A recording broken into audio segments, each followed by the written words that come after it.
عليكم ورحمة الله وبركاته. جهزت الفسيخ لشم النسيم ولا هتشتري من بره؟ ده الكيلو منه وصل 400 جنيه.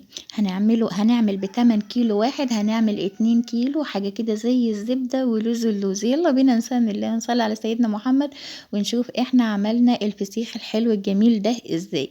اللهم صل وسلم وبارك على سيدنا محمد وآله وصحبه أجمعين. وبسم الله الرحمن الرحيم. بصوا زي الزبدة، السلسلة بتاعة الظهر بتتشال بسلاسة، وبصباعي كده بشيله عامل زي الزبدة كده. انا معايا ايه النهاردة في الوصفة بتاعتي؟ معايا سمك بوري للفسيخ. بيبقى كده بوزه تلاقيه مبطط شوية. هغسله كويس جدا لكن مش هفتح بطنه، هغسله كويس من خياشيمه وهنزل الدم منه بمية جارية، وبعد كده هنشفه بمناديل مطبخ مش مناديل عادية، وهحط في الخياشيم بتاعته مناديل بحيث ان انا انشفه من الدم كويس جدا، وهخليه تحت المروحة لمدة 2 أو 3 ينشف. بعد كده هديله مساج. المحلول الملح اللي انا هحط فيه لكل سمكة معلقة من الملح الخشن اللي هو الملح الرشيدي، ومعاها نص معلقة من الملح الناعم. الملح الناعم علشان خاطر يلزق على الظهر، نص معلقة من الشطة وممكن تستغني عنها لو ما بتحبهاش.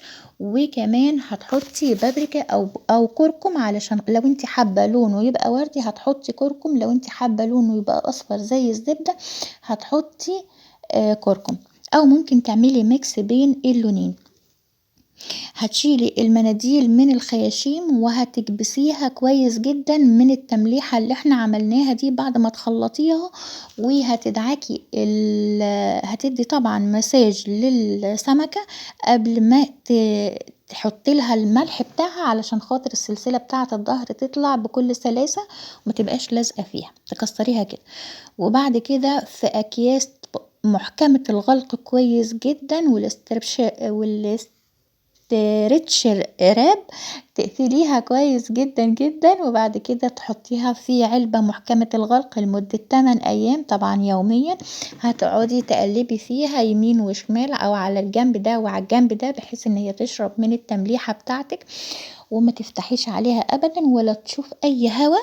وبعد 8 ايام هتفتحي عليها وهتشوفي اجمد فسيخ هتاكليه وهتدعيلي.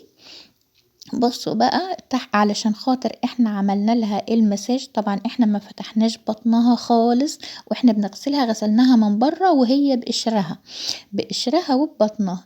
بصوا بقى هبتدي ان انا انضفها السلسلة بتاعت الظهر بتتشال معايا بسلاسة.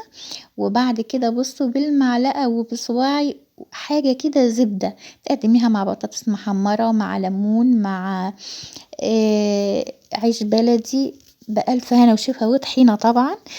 انتظروا أجمد وصفات لشم النسيم إن شاء الله تعالى، هنعملها مع بعض تاكلوها على هنا وتتهنوا بكل مناسبة حلوة يا رب. افتكروني بدعوة حلوة ولايك وشير في الخير، والسلام عليكم ورحمة الله وبركاته.